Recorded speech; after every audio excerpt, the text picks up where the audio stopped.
Hello and welcome to Scottish Car Enthusiasts and Trains TV, and in this video we are going to be reviewing the Kia Niro. So it's a wee bit of a different video today. We're currently starting off in the car due to the weather. It's January and it's absolutely tipping it down.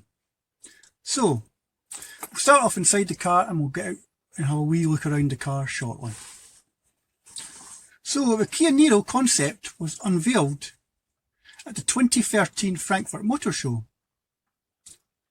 For while the Niro was a hybrid, the concept was a two-door SUV with butterfly doors.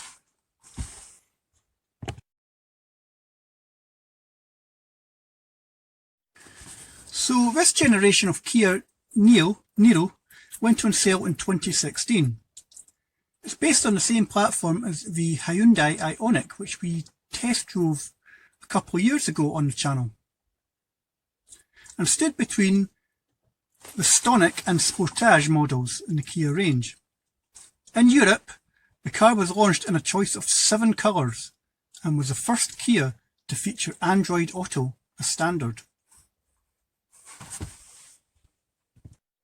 So, jumping into the Niro, the first thing you notice is this tall door.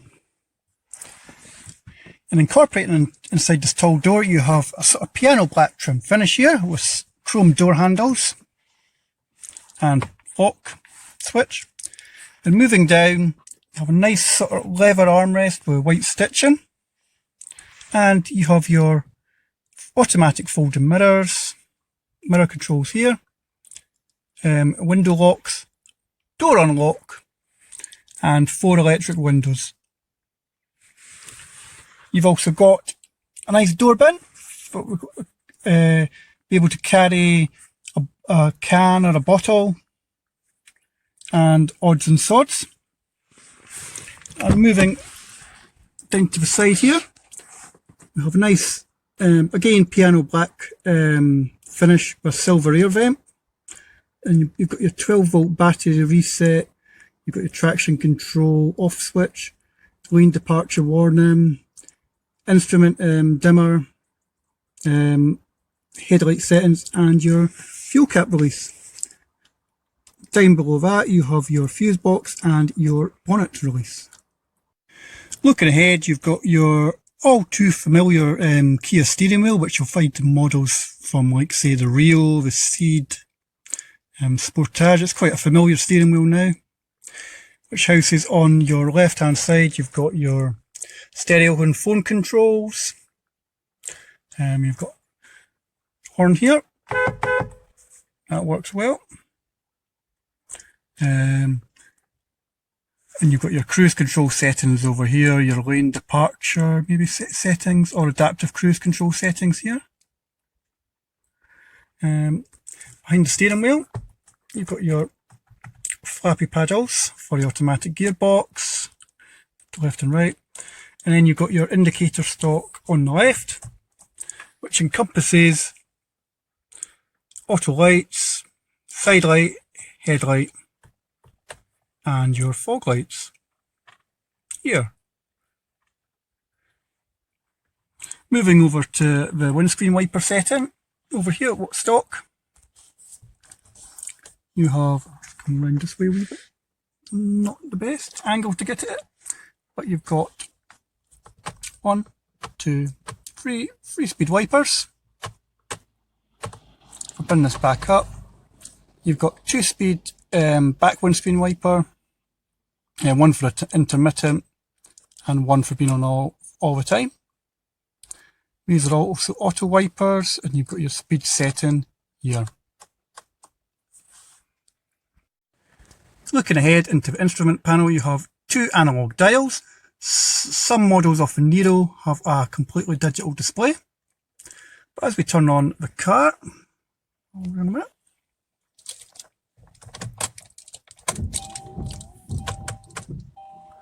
Car's doing a system check, telling you the wipers are off, and it lights up quite nicely with a sort of white backlit. So here you have your fuel, You've got 210 miles. You've got your speed in the middle. You've got your automatic gearbox settings, like so. It's currently telling me we're back in park. We're currently in eco mode. Got your warning lights. You've got like your little settings for like lane departure, and we have our speedometer here, which goes up to 140. Onto the dial on the left, you have your charge, eco, and power. So most of the time, if you're in eco mode, you'll be in that eco band. If you're coming off, if you're letting the engine brake or on the brakes, it goes back into charge mode. And if you're looking for power, when you put your foot down, it'll go into power mode. Also forgot to mention that the little blue band is how much your battery has been charged, and down below this little white gauge is the fuel gauge here. Moving into the middle of the screen, you have your touch screen. Now I like this touch screen. It just goes it's all built in and it flows all the way across this piano black trim. So you've got your touch screen here, so you've got hybrid. So fuel economy average and hybrid is 50 miles to the gallon. Also tells you where your energy flow is in the car. Just go back. What else have we got here? Your phone setup, driving info. Tell me what use it with the engine running. Go back. Android Auto. This is Android Auto and CarPlay compatible. You've got your manual here for the car. You can make a voice memo, and you've got your radio, which is DAB compatible, so you can have DAB or AM. So I've got this on mute so I don't get a copyright infringement, but you could be listening to Stevie Wonder. So moving down, you have two little air vents here and a hazard warning light switch. Down below that we have the stereo control. That's your volume power button and volume control. You've got your radio here, media, seek, track, star, setup. I'm guessing that changes the band, your FM and AM band. Down below here we have the heating. So that goes into the touch screen here. I don't know if you can see that, but you can turn that up on the touch screen. So currently the driver and passenger are getting currently 17 degrees of heat, and it's dual zone climate control, for air conditioning. So they're all easy enough to use. What I really like on this car is if you're just on your own in the car, if you push driver only, all the heat will be just directed to the driver from the vents on the driver's side. It's quite handy if you're on your own, and it also saves a wee bit of power as well. Down below we have, on some models, in this little tray thing down here, this would be an inductive charge point for charging your mobile, but you also have a 12-volt socket, a USB and a charging socket. So we just move down to the automatic gearbox. So you've got park, reverse, neutral and drive. You've got park and assist, you can turn that off there. You've also got sport mode here on the auto box, which enables you to use the flappy paddle gearboxes. Moving down, we've got a couple of blanking switches here. We've got an automatic handbrake. Now I'm not a fan of automatic handbrakes, but I'll use it. I'm not really a fan. I like the mechanical pull-up. You've got auto hold, which I'm guessing is like for maybe like a hill start. And you have your 2 cup holders. Moving over into the middle, you have a big cubby box. Again, with, if this focuses, a 12 volt power socket. And moving up to above the driver's head, you have a couple of matte breeding lights for the driver. So to turn it on, just go like that. And one for the passenger as well. In the summer, if you have sunglasses or glasses to stow them away safely at night, you have a sunglasses holder. Your mirrors are an auto dimming mirror.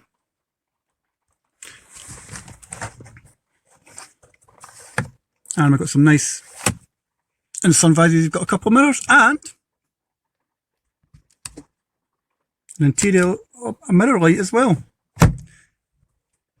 And the passenger gets one too. Moving into the back of the Niro, I've got sufficient legroom. My knees are just here. And I've got sufficient legroom. And again, the back of the doors is finished in this piano black trim with the chrome door handles. You've got a light up here for the passengers. And we'll just take it off the mount and show you some other features. So the passengers also get an air vent for the back passengers. And you also have an armrest with 2 cup holders. So well done, Kia. These seats are ISOFIX compatible.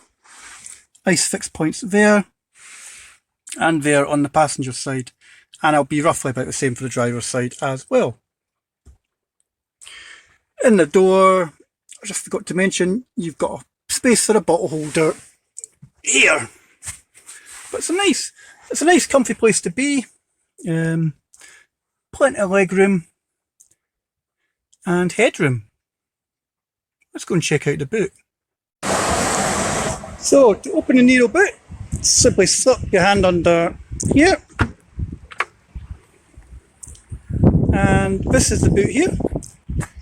It's not a bad size. So you've got a little load blind here, like so. So we'll just slip that back. And you've got the floor here. It's a nice flat floor.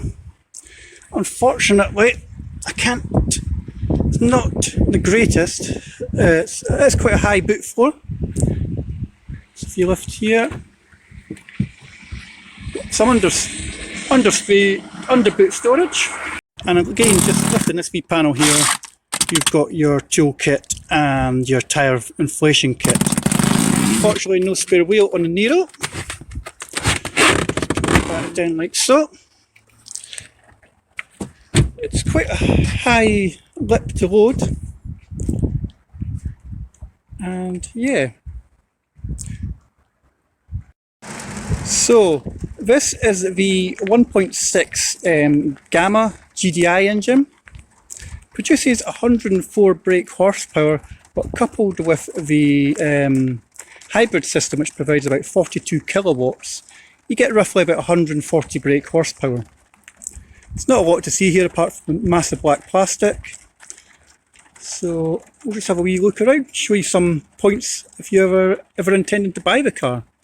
So down here, you have your screen wash, you've got your engine coolant here, you've got your brake fluid here. Now I don't know if that's a cooling system for the battery, it could possibly be that. And your dipstick is here on the engine. And your battery is here but you also have, for the batteries for the hybrid system, they're under the back seats on the car. So it's quite a stylish looking car, the Kia Niro. You can see the all too familiar tiger grille, as Kia call it. And you've got these little arrows in the bumper, which is your daytime running lights. And then you've got these nice lights that just sort of swoop into the bumper. And your Kia badge there. Down below, just under the number plate, you have your, I would say that's your adaptive cruise control sensor. You've also got these funky wee fog lights as well, just tucked in there. So moving along to the side profile of the car, you've got these, it's got the sort of chrome trim around the windows, you've got the chrome door handles, you've got the body coloured mirrors with the built-in indicators, and these very funky sort of 5-spoke alloys. Wheel choices on the Niro are either 16 inches or 18 inches. This being a lower spec model, this gets the 16-inch alloys. You get silver decorative roof bars, I'm guessing, and a shark fin aerial. Moving round to the rear. Again, you've sort of got these sort of pointy arrows in the rear of the bumper, and you've got a little silver diffuser on the rear. And just moving in, it tells you that it is an eco hybrid.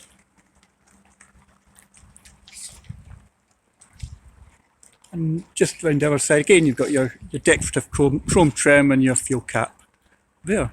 But it really is a well proportioned little car, and it's not, it's hard to say, it's described as an SUV, but from some angles it actually sits quite low. It looks like a little baby estate car, but it's not an estate car, it's actually just a wee hatchback. Right, let's get in and go for a drive.